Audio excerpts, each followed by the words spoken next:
Hello. आज जो concept में बात है इस एपिसोड में वो है डबल वीटो, दोहरा निषेधाधिकार हिंदी में कहते हैं, जो सुरक्षा परिषद को की शक्तियों को लेकर ये शब्द चर्चा में रहता है कि सुरक्षा परिषद के जो 5 स्थायी सदस्य हैं, P5 जिन्हें कहते हैं, अमेरिका, चीन, ब्रिटेन, फ्रांस, ये जो 5 रूस, ये जो 5 देश हैं, इनको दोहरा निषेधाधिकार प्राप्त है। ये दोहरा निषेधाधिकार क्या होता है, ये टेक्निकल टर्म्स है, मैं तो इसको एक्सप्लेन करने की कोशिश कर रहा हूँ कि एक्चुअली क्या है, जो सुरक्षा परिषद के सामने मामले आते हैं उनको 2 भागों में बांटा गया है। पहले मामले वो हैं जो प्रोसीजरल नेचर के हैं, कोई सब्सटेंसिव आउटकम नहीं, मतलब ऑर्डिनरी मैटर्स। दूसरे मैटर हैं सब्सटेंसिव मैटर, जो इम्पोर्टेंट मैटर हैं, जिनका विश्व की शांति सुरक्षा से सीधा संबंध है।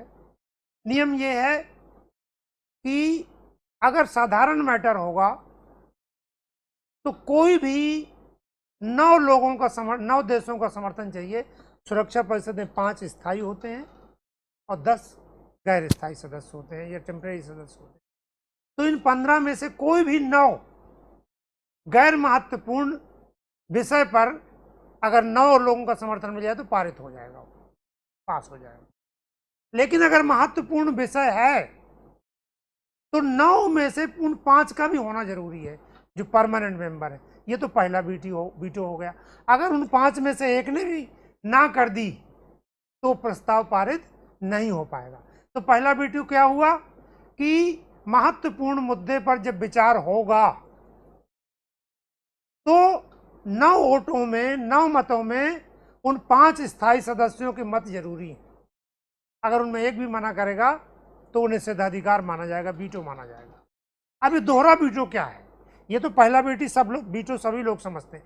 दूसरा वीटो ये है कि ये तय करने का अधिकार भी सुरक्षा परिषद को ही है कि कौन सा मामला ऑर्डिनरी है और कौन सा मामला सब्सटेंशियल है।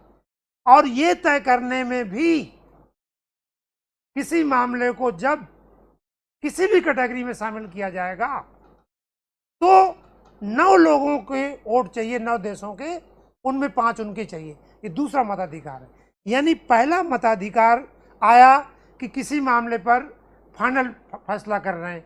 दूसरा है कि उस मामले को यह तय करने के लिए कि वो इम्पोर्टेंट है। तो क्या करते हैं, दोहरा कैसे हो गया ये कि पहले तो वो इसी पे वीटो लगा देगा कि ऑर्डिनरी बनने नहीं देंगे और कहेंगे ये इम्पोर्टेंट है। एक वीटो यहाँ लगा दिया तो इम्पोर्टेंट बन गया वो।